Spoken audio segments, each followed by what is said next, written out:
అందరికీ నమస్కారం. కథలోకి వెళ్లే ముందు మన ఛానల్ని సబ్స్క్రైబ్ చేసుకొని వాళ్ళు ఎవరైనా ఉంటే తప్పకుండా సబ్స్క్రైబ్ చేసుకోండి. వీడియో నచ్చినట్లయితే తప్పకుండా లైక్ చేయండి. అమ్మాయి శేషమ్మ, వస్తున్నా పిన్ని. అట్లా బయట నిలబడ్డావే, రా లోపలికి. నా మనవడికి ఉద్యోగం వచ్చిందంటగా, ఊళ్ళో అందరూ అనుకుంటున్నారులేమ్మా. అవును పిన్ని, ఇన్నాళ్ళకి మా కష్టాలు గట్టెక్కినాయి. నిజమే తల్లి, పాపం ఇన్నాళ్ళు అల్లుడికి బాగాలేక మనవడికేం పని లేక మీరు నానా అవస్థలు పడ్డారులేమ్మా. మీ ఇబ్బందులు పగోళ్ళకు కూడా రాకూడదు తల్లి. ఏదోలో పిన్ని, నీ బోటి పెద్దల దయ వల్ల అన్ని దెబ్బలు తిన్నా తట్టుకుని నిలబడ్డాము. ఎట్టనో వేడి నీళ్లకు చన్నీళ్ళన్నట్టు ఏదో చిన్నదో పొన్నదో బిడ్డకొక బతుకు తెరువు దొరికింది. చిన్నదంటావేంటమ్మాయి? గవర్నమెంట్ ఉద్యోగం అంటగా, జీతమేమాత్రం ఇస్తారంటనే.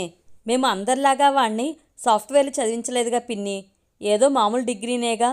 వాడు కష్టపడి ఆ టైపు కంప్యూటర్ నేర్చుకోబట్టి ఆ టైపిస్ట్ పోస్ట్ వచ్చింది. మొదట్లో 20,000 ఇస్తారంట పిన్ని. 20,000 అంటే ఊరకుందంటమ్మా. ప్రైవేటు పనులకు పోతే 10,000 కన్నా పెంచిస్తారా వాళ్ళు? పైగా పొద్దుగూకులు గొడ్డు చాకరీ చేపిస్తారు. గవర్నమెంట్ వాళ్ళ కాడ అంత కష్టమేమీ ఉండదంట. పోయే కొద్దీ జీతం పెరిగేదే కానీ తరిగేది కాదుగా. పనిచేసే వాళ్ళకి ఎక్కడైనా పనుంటుంది పిన్ని. ఇంక జీతం అంటావా, అది పెరిగే కొద్దీ ఖర్చులు కూడా పెరిగేవే కదా.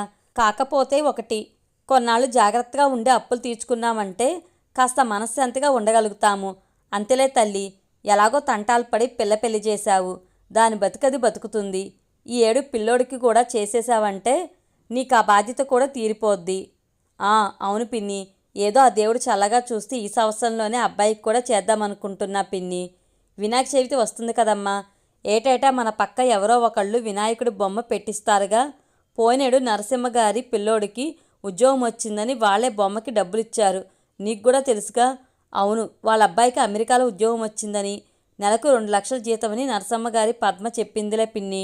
అందుకే తల్లి, ఈసారి ఆ కార్యం మీరు చేపిచ్చారంటే ముందు నాటికి మీ ఇంటికి మహాలక్ష్మి వచ్చుద్ది. అంతేనంటావా పిన్ని? 2 ఏళ్ల నాడు మన బాలయ్య గారు బొమ్మను పెట్టారు, గుర్తుందా? అంతకుముందు వాళ్ళకన్నీ అప్పులే కదమ్మా. ఏమంటా బొమ్మ పెట్టారో వాళ్ళ పొలానికి మంచి రేటు వచ్చింది. అంతటితో వాళ్ళ దరిద్రం వదిలిపోయింది. ఉన్న పొలమంతా అమ్ముకున్నారుగా పిన్ని. అయితేనేమి తల్లి, అప్పులన్నీ పోయినాయి. ఇప్పుడు తల ఒక పని చేసుకుని బ్రతుకుతున్నారు. అప్పులేనోడే అసలైన ఆస్తిపరుడమ్మా. నిజమేలే పిన్ని. ఒకరి కాడ చేయి జాచకుండా బతకగలిగితే చాలు ఈ రోజుల్లో. తానొకటి తలిస్తే దైవం ఒకటి తలుస్తుందని ఆ దేవుడు కూడా చల్లగా చూస్తేనే మనం ఇంత ముద్ద తినగలుగుతాము తల్లి. ఏమంటావు? ఏమనేదేముంది పిన్ని, నువ్వు చెప్పిన మాట కూడా మంచిదేగా. అందుకేనమ్మా బొమ్మ పెట్టించుకోండి. దోషాలేమైనా ఉంటే తొలగిపోతాయి. అంతేలే పిన్ని, దేవుడికిస్తే మంచి జరుగుద్ది కదా. దేవుడికి ఇయ్యకపోతే మనకేడ నుంచి వస్తుంది తల్లి? వినాయకుడి కమిటీ పెద్ద మావడే కదమ్మా. మళ్ళీ ఎవరికన్నా మాటిస్తాడేమో గాని ఒక మాట చెప్పమ్మా. అట్లే చేద్దాంలే పిన్ని. సాయంత్రం అబ్బాయి వచ్చిన తర్వాత వాడికొక మాట చెప్పి మీ ఇంటికి పంపిస్తాలే పిన్ని. అట్లాగే తల్లి. మనవడు ఖర్చు గురించి ఆలోచించి వెనకడిగేస్తాడేమో. దేవుడితో కూడిన విషయం కదా, నువ్వు చెప్పుకుని ఒప్పించుకోమ్మా. అదేమీ లేదులే పిన్ని. మా పిల్లలు పుట్టినప్పటి నుంచి నీ కళ్ళ ముందే పెరిగారు కదా, నీకు తెలియందేముంది? నా మనవడు గురించి నాకు తెలీదా తల్లి? వాడు బుద్ధికి దేవుడంతోడమ్మా. ఆ దేవుడికి కొదవ చేస్తాడా? పండగ దగ్గరకొస్తుంది కదమ్మా. ఇల్లు బాగు చెయ్యాలా. మీ వదిన పనిలో ఏలు పెట్టదు కదా, నీకు తెలియందేముంది? వస్తాను తల్లి. అబ్బాయిని సాయంత్రం పంపుతానని తమ్ముడితో చెప్పు పిన్ని. అంతకన్నానా తల్లి? ఉంటానమ్మా. డబ్బులు కాడ ఇబ్బంది పడబాకండి తల్లి. నీ తల్లెనక తల్లంటి దాన్ని. వడ్డీ బొడ్డీ కూడా చూసి చూడనట్టు పోనిస్తాగా, నీకు తెలిసిందే. ముందియ్యాల్సింది అట్లాగే ఉన్నా మళ్ళీ ఇస్తానంట నీ మంచితనం పిన్ని. నా మనవడు బాధ్యత గల్లోడు తల్లి. ఉంటానమ్మా. అమ్మాయి శేషమ్మ, పనిలో ఉన్నావా? వస్తున్నా పిన్ని, కూర్చో. గొడ్డు మేత తెచ్చి కొట్టం కాడేసొచ్చి కాలు కడుక్కుంటున్నా. కష్టజీవివమ్మా నువ్వు. ఏం చేస్తాం పిన్ని, పని చేసుకోకపోతే కథ గడవదు కదా. ఏదో నీపై ఆపేక్ష పోగొట్టుకోలేక ఆ వినాయకుడి ద్వారానన్నా నువ్వు పడే బాధలు తప్పిద్దామని చూస్తే అది ముడిపడేటట్టు లేదు తల్లి. నువ్వనేదేం అర్థం కావట్లేదు పిన్ని. ముడిపడకపోవడమేంటి? రాత్రి పిల్లోడొచ్చినే. వచ్చాడు తల్లి. మీ తమ్ముడితో ఏం మాట్లాడాడో చెప్పాడా? వాడు మీ ఇంటికాడ నుంచి వచ్చేటప్పటికే బాగా పొద్దుపోయిందిగా పిన్ని. నేను పడుకున్నా. పొద్దున్నే అడిగితే సాయంత్రం మాట్లాడదాంలేమ్మా, నాకు ఆఫీస్కి టైం అవుతుంది కదా అన్నాడు. నిజమేలేమ్మా, మన పనులు తర్వాతే కదమ్మా ఏ పనైనా. అట్లా కాదు పిన్ని, నువ్వు చూస్తానే ఉన్నావు కదా. క్షణం తీరికలేని పని. ఏం చేసేది చెప్పు? అయ్యో, నాకు తెలియందేముంది తల్లి. మనవడి మాట చాతుర్యం నీకు చెప్దామని వచ్చా తల్లి.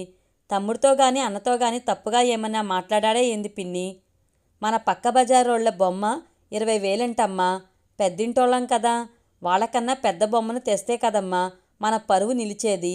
మనోళ్ళ తలగొట్టేసే పనులు మనమే చేసుకుంటే అవతలోళ్ళకి మనమంటే లెక్కుంటుందా చెప్పు తల్లి?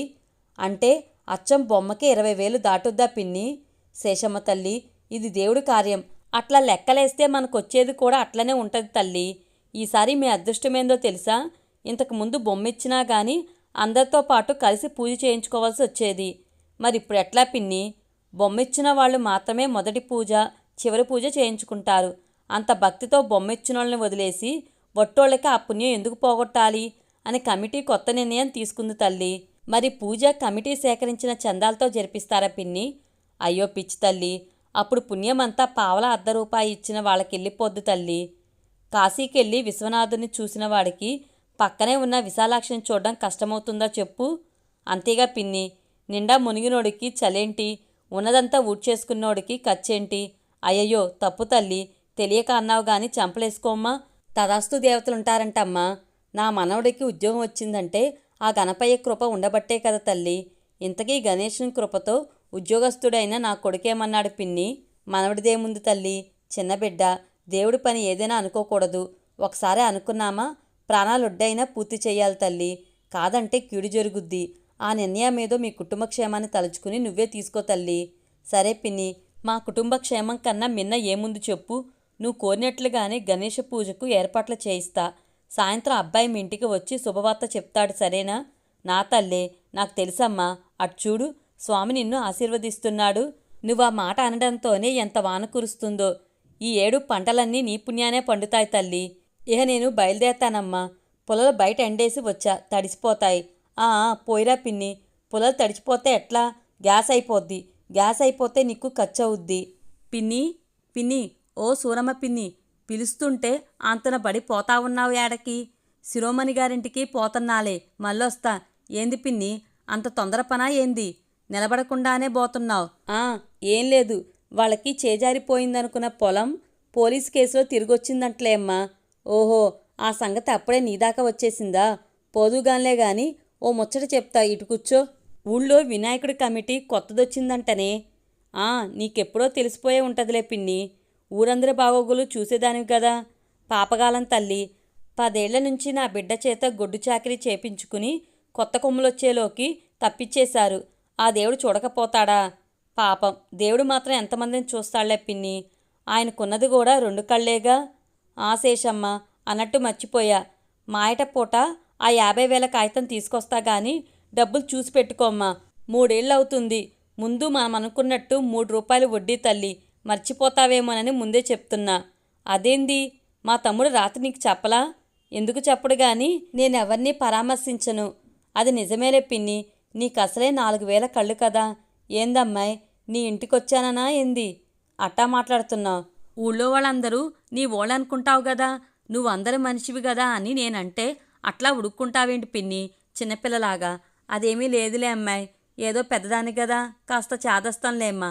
అదేందో ముచ్చటన్నావు, ఏందమ్మా అది? ఇలా పొద్దునే చాటింపు విన్నావా? ఆ ఇరుగోడు మా ఇంటికల్లి రాలేదట్టుంది తల్లి. దేని గురించి చేశాడో మరి. కొత్త కమిటీ వాళ్ళు కొత్త కొత్త నిర్ణయాలు తీసుకున్నారంట పిన్ని. 10 ఏళ్ల నుంచి ఉన్న పాత కమిటీ జాగ్రత్త చేసిన వినాయకుడి డబ్బంతా ఉపయోగించి ఊరి చెరువు పూడిక తీపిస్తారంట. కమిటీ సభ్యులంతా ఒంగోలు పోయి మున్సిపాలిటీ వాళ్లతోటి మాట్లాడి చెరువుకి నీళ్లు పెట్టిస్తారంట. అంతేనా, ఊళ్ళో కట్టొదిలేసిన ట్యాంకీకి మంచినీళ్లు పెట్టించి పంపులకి నీళ్ళొదులుతారంట. ఈ ఏడు వచ్చిన చందాలతోటి పిల్లల భరతనాట్యం ప్రోగ్రాం పెట్టిస్తారంట. పండగ నాడు పూజ అయిపోగానే కుర్రోళ్ళంతా కలిసి చెరువు చుట్టూ ఉన్న గట్టుపైన మొక్కలు నాటుతారంట. వచ్చే వినాయక చవితిలోపు ఎవరి మొక్కైనా చచ్చిపోతే వాళ్ళు కమిటీకి 10,000 జరిమానా కట్టాలంట. 10 రకాల కూరలు చేసి అలిసిపోయి అన్నం వండటం మర్చిపోయిందంట వెనకటికి నాయంటిదొకటి. అట్టనే ఎన్ని పనులు చేపించే లాభం? ఒక్కడు బొమ్మ తెచ్చేవాడు లేడు, భక్తితో పూజ చేసేవాడు లేడు. అందుకేనేమో మొన్నటి నుంచి ఎడతెరుపు లేని వాన కురుస్తుంది. చేటుగాలానికి నీటి బెడదంటే ఇదేనేమో. వాన కోసం అందరూ ఓనమాలు జపిస్తుంటే నువ్వేంది పిన్ని చేటుగాలం పోటుగాలం అంటావు. నేను చెప్పేది పూర్తిగా చెప్పనియ్యవు. నువ్వెన్నన్నా చెప్పమ్మాయి, ఇవన్నీ తప్పిదాన్ని కప్పిపుచ్చుకునేవే. మనిషి అన్నాక కాస్త పుణ్యం పురుషార్థం ఉండాలి. మనిషి నాలుకకు నరం లేదంటలే పిన్ని. ఏం చేస్తాం, పండగ ఎల్లుండేగా. రేపు సాయంత్రానికొచ్చి వినాయకుడి బొమ్మ తీసుకెళ్ళు. ఏందమ్మాయి, బొమ్మలు చేసి అమ్ముతున్నారా? పచ్చకామెళ్ళ సామెత చెప్పంలే గాని చెరువులో పూడిక తీపిస్తున్నారని చెప్పాగా.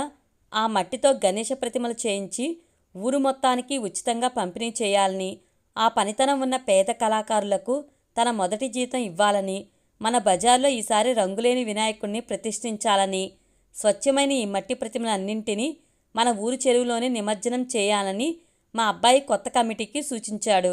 కమిటీ వాళ్ళంతా ఈ మంచి పనులకు ఆనందంగా ఆమోదం తెలిపారు. పని కూడా మొదలైంది పిన్ని. ఆహా, నా మనవడా మజాక. బొమ్మ తేవడానికి ఒంగోలు ఎవరు పోతారా అనుకున్నా తల్లి.